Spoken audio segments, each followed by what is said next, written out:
Salutations, respected viewers. This is George from Ireland. I shall carry on with my series about international relations between the wars for GCSE history. In this video, I'm going to examine the impact of the Great Depression on various crucial countries. First of all, look at Japan. It's a country we don't speak about a great deal these days, but in the 1930s, it was the most economically advanced country in Asia. And even until the 90s, it was a country that was considered vital in the world economy, since being eclipsed by China. So Japan exported silk and other commodities. It was therefore hit very hard by the Great Depression. The economy was heavily reliant on exports. The Japanese population was rising steeply. They had a fairly high birth rate, unlike now, and then improving healthcare, therefore rising life expectancy. Japan was overcrowded because 80% of its land is mountainous and infertile. So many of its citizens had emigrated in search of a better quality of life. They'd gone particularly to the United States, to a lesser extent to some Latin American countries. When the Great Depression struck, the United States drastically reduced the number of immigrants that it admitted. So this caused Japan's population explosion to intensify. The Japanese found it more difficult to purchase key raw materials, such as oil, iron ore, rubber, and coal. The Japanese regarded themselves as being a warrior nation. Their armed forces were exalted. Japanese society had a rigid class structure and was very hierarchical. The emperor, Hirohito, was believed to be a god, descended from the sun goddess Amaterasu. There was a cabal of hyper-nationalist army officers who were running the show. These militarists thought that military virtues were the supreme ones, and they had open disdain for civilian politicians, and they bossed the elected government around. Japan had a diet, that's an elected parliament. So these Japanese military officers of an expansionist turn of mind formed organizations such as the Black Dragon Society. These advocated military government and the seizure of the land of neighboring countries. They thought they should annex a large proportion of East Asia. Until the 1930s, Japan had at least on the face of it, been a democratic country. But this image was increasingly false. If the army didn't like a government minister, they would order him to resign. And if he failed to do so, they would simply show up at his house and shoot him dead. So many of these militarist army officers had very racist views towards people of other ethnicities. So all army officers are military, but militarist is they believe that the military is the supreme thing in society and everybody should be slavishly obedient to the military. There should be extremely high military spending, that war is splendid, all the rest of it.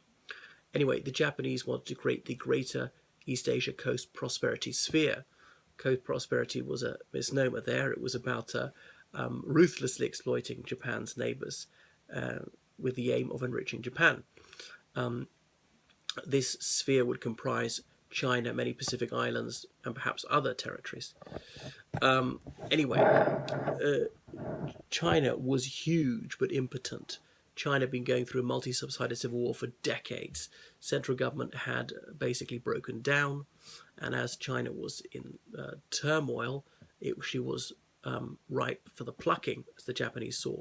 So in 1931, as I said, the Japanese invaded Manchuria, that northeast province of China, and annexed it. The Japanese were aware that further expansion might provoke the Americans or British a bit too much. There were plenty American missionaries in China evangelizing for Christianity. In Manchuria, the Japanese allowed people to worship whatever religion they wanted to, but before their prayer service began, they had to worship the Emperor of Japan. Sincere Christians would disobey this and be severely punished. American missionaries often protested to their government that their Chinese flock were mistreated by the Japanese occupiers. American public opinion was therefore tilting more and more towards the Chinese. Japan became more aggressive. Remember, Japan was a council member of the League of Nations, therefore very, very difficult to take action against her. The League of Nations was anxious to prove this was not just a whites club, it was the only non-white country which is a permanent member of the Council of the League of Nations. But the Japanese were mortally offended when the Lytton Commission censured them for the annexation of Manchuria, and the Japanese were indignant, so they stormed out. They were no longer members of the League of Nations, and they proved that one could defy the League of Nations with impunity. In 1937, the Japanese invaded the remainder of China, and China, as I said, was in the throes of a civil war. The Chinese received expressions of goodwill from other countries, but no practical assistance. Some Chinese collaborated with the Japanese invaders. It was one of the few ways to guarantee you'd have enough to eat. Another thing is the two sides in the Chinese Civil War, the communists and the nationalists and the various factions of warlords, were all so horrific, the Japanese were no worse. Anyway, the entire Chinese coastline fell under Japanese control.